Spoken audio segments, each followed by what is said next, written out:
Good morning, Miracle Rising. Happy Friday. Whew, May 15th.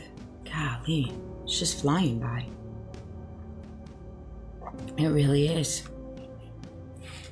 Just crazy. I just came across a video talking about sabotage and destroying someone. It's so crazy to me how much we have that in this world, in all different facets, all different walks, from the political sphere to the entertainment, to the scenario with Candace and her Ben, the scenario with my Ben.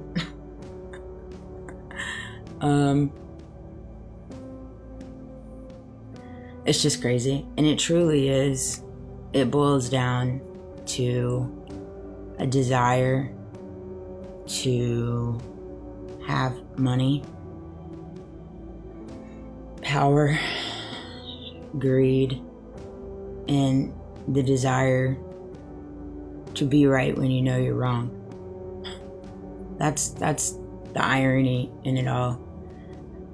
I believe how much in this world right now people are moving and operating in wrong just because they have the desire to be right, but they know they're wrong.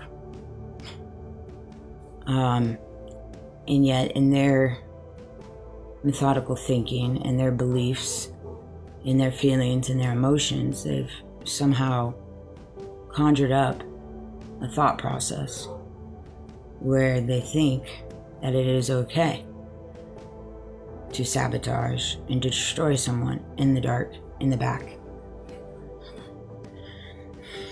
But at the end of the day,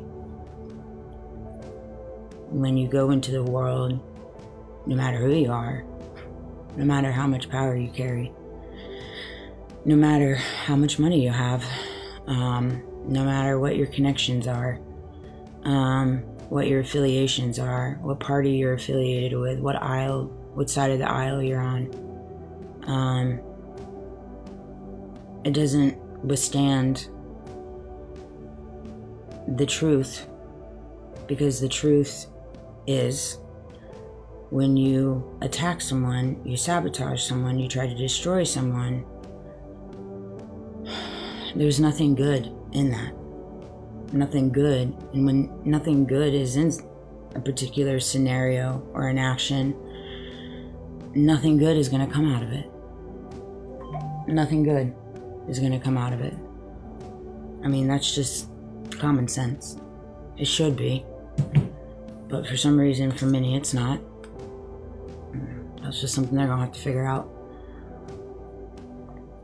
As soon as I woke up to the reality that I was surrounded by people for a long time that were trying to sabotage me and destroy me, all for the desire to be right and for money.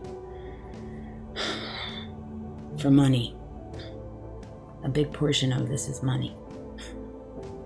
I know that. I'm well aware of that. It's pretty evident.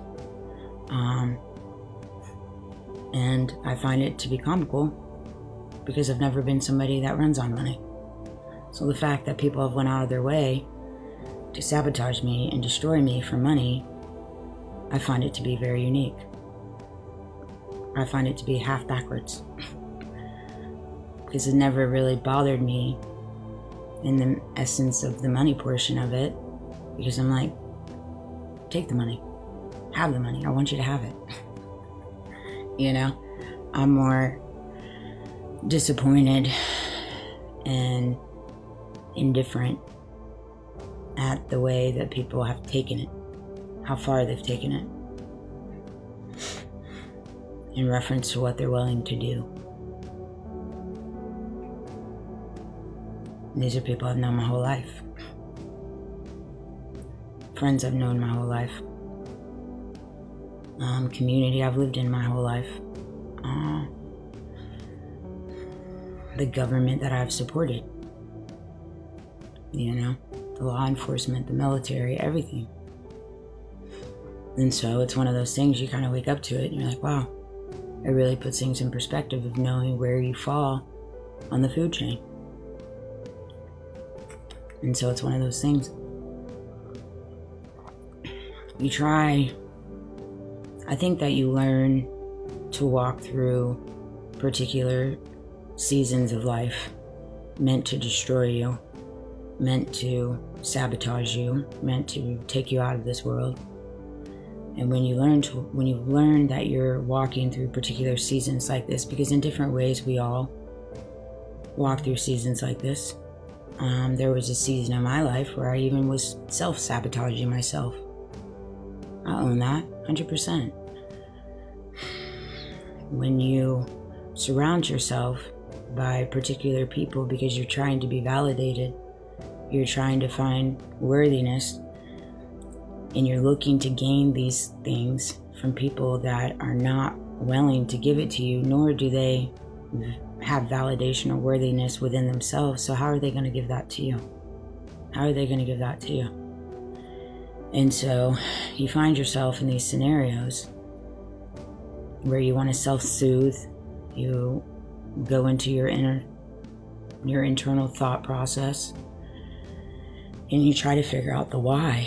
Like, why are all these things happening? And I know a lot of people are feeling this way right now. Like, why are we living in an upside down world? Why are we living in a Truman Show? Why won't they release the Epstein files? Why won't they just tell the truth in reference to Charlie Kirk? Why are we battling this war and people losing their lives for no reason? Why? And the thing is we already know the answer. We already know the answer. It's pretty evident, you know? And that's kind of one thing that I had to face in my reality. Was I already knew the answer. I just didn't want to see it. I didn't want to see it. I didn't want to believe it. I didn't want to believe it. In different ways, I don't believe it now. I just refuse. I won't give it space in my heart.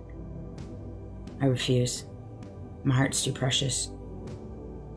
I don't care how mean, how vengeful, how envious, how hateful, how corrupt people are. It makes no difference to me. That is on their side.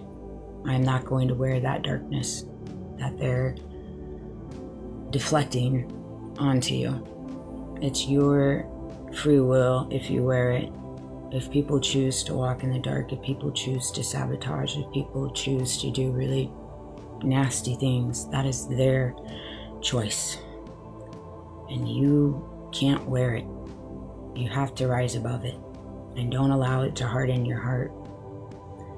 And you try to find grace within it. You try to find mercy within it. Because that's what God would do in that situation. In every situation that you walk through, in every interaction, every conversation, you try to find mercy and grace in it. It doesn't mean you don't speak up. It doesn't mean you don't advocate. It doesn't mean you learn boundaries. It doesn't mean you don't read the red flags when they're smacking you right in the face. You have to learn to read these things. For the betterment of you, not anybody else, the betterment of you. I open my Bible to Psalm 47. Praise to God, the ruler of the earth. I would agree. We have a lot of people that think they're the ruler of the earth. It's comical to me. Okay. Oh, clap your hands, all peoples. Shout out to God with a voice of triumph. For the Lord Most High is awesome. He is the great King over all earth. He will subdue the peoples under us and the nations under our feet. He will choose our inheritance for us. Isn't that a cute word? Inheritance.